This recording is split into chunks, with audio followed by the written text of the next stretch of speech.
question of the relationship between morality and religion, because I think, as I said before, I really think this is the keystone myth in our society that keeps religion in such good standing among otherwise rational people. And so I really think this is the place where science should apply pressure, even more so than on questions of evolution and other obvious points of conflict. And it seems to me quite simple. I mean, this is not, the argument here is not complex. This is not rocket science.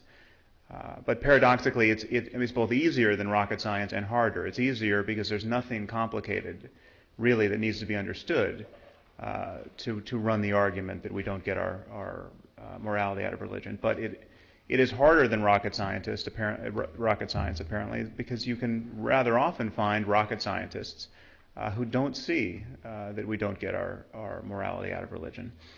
So it's a problem of discourse. I think it's a problem that certain ideas remain in good standing and remain immune to criticism. Now, previously I spoke about the problems that beset any claim that any religious doctrine is true. These being that if religion really were a genuine branch of intellectual inquiry, it would function by the same rules. We would have people's certainties about their religious doctrines scaling with the evidence and the arguments that could be marshaled in support of those ideas. And we fundamentally find that that's not what's going on in religion. So briefly, my argument on that subject is that where we have reasons for what we believe, we have no need of faith. And where we don't have reasons, or we have bad ones, we have really lost our connection to the world and to one another. And here I'm not talking about faith in the sense that Paul Davies was talking about, the faith that the sun is going to rise tomorrow, or the faith that the laws of nature are in some sense rationally apprehendable. I mean, I'm talking about faith in the faith which allows people to accept gratuitous and very specific claims about the way the world is. The universe is 6,000 years old. A book is the perfect word of the creator of the universe, etc. But there's another way that religious people rise to the defense of God that has nothing to do with claiming that their religious doctrines are true. The claim, rather, is that the religious doctrines are useful. And the way they're imagined to be most useful is in providing a foundation for morality. The claim really is that religion makes people moral. And the fear on the part of millions of religious people in this country, not just people like Ted Haggard, but far more moderate people, is that without faith, we will lose something essential to us in the moral sphere. We will lose any purchase upon durable reasons to treat one another well, to find meaning in our lives, and we'll just plunge into some kind of state of nature where selfishness and the purest creaturely antagonisms will be the norm. There's a political version of this morality claim, which is that our society has been founded on Judeo-Christian principles, and the implication being that without these principles there'd be no way to write just laws.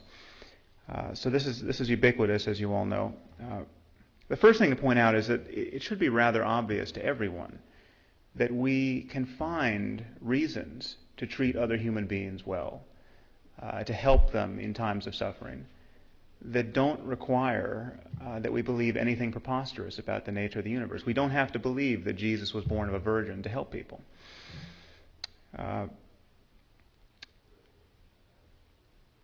And I think perhaps Richard pointed this out, it is rather more noble to help people purely out of concern for their suffering than it is to help them because you think the creator of the universe wants you to do it, or will reward you for doing it, or will punish you for not doing it. So one problem with this linkage between religion and morality is that it actually gives people bad reasons to help other human beings when good reasons are available. And I think this has to be pointed out. Now, the idea that we get our morality out of religion begins to look immediately suspect when you actually read the books, and this has also been pointed out. Harry Kroto pointed this out, I believe, and as did Richard. the truth is that not even fundamentalists like Haggard can take the God of the Bible at his word, given how sadistic he is in certain books of the Bible, like Leviticus and Deuteronomy and Exodus and 2 Samuel. I mean, God is just so, the vision of life that is preached in those books is so needlessly horrible. It is so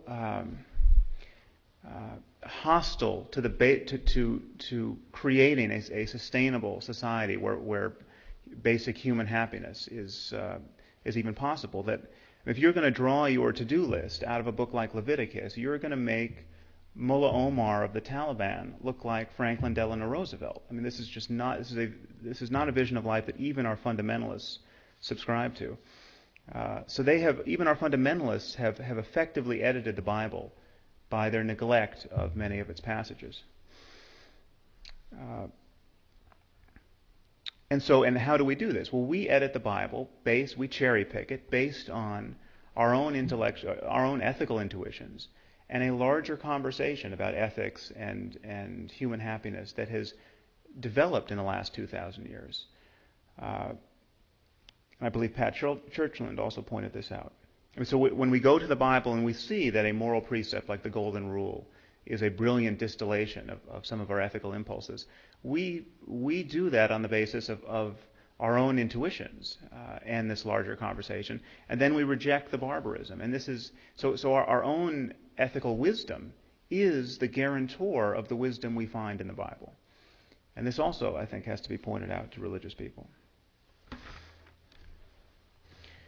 And as Richard pointed out, there's no question that our morality precedes our humanity even. I mean, we have experiments where mice are shown to be more disturbed at the suffering of familiar mice than unfamiliar mice. We know that monkeys will withstand painful shocks or will withstand starvation to keep their cage mates from receiving painful shocks. We know that chimpanzees show obvious concern over fairness in the allocation of food rewards. I mean, these are the kinds of findings you would expect if our morality were somehow an emergent property of biology. But let me tell you briefly what I think is most wrong with this linkage between religion and morality. And this, I think, gets to some of Joan Roughgarden's concerns about how we can have a generalizable morality that is based on reason, that doesn't plunge us into any kind of moral relativism. It seems to me that the only rational basis for morality is a concern for human and animal suffering, for the suffering of conscious beings. If we could build computers that we thought were conscious, we would have moral obligations to them as well. Insofar as a system can be made happy or be made to suffer, we have moral obligations toward that system. And this is why we don't have moral obligations toward rocks, because we don't think there's anything we can do to make rocks suffer. And this makes sense of why we have gradations of our moral concern. If it is right to be more concerned about the experience of a chimpanzee, for instance, than the experience of a cricket, it is right because the complexity of a chimpanzee nervous system it provides more of an opportunity for happiness or suffering. So those gradations that I think we have some very serviceable moral intuitions about who to worry about in the world, in the animal world, and this makes sense of why we tend to privilege human beings over most animals. The problem with a religious foundation for morality is that religious conceptions of right and wrong systematically separate questions of morality from the living reality of human and animal suffering.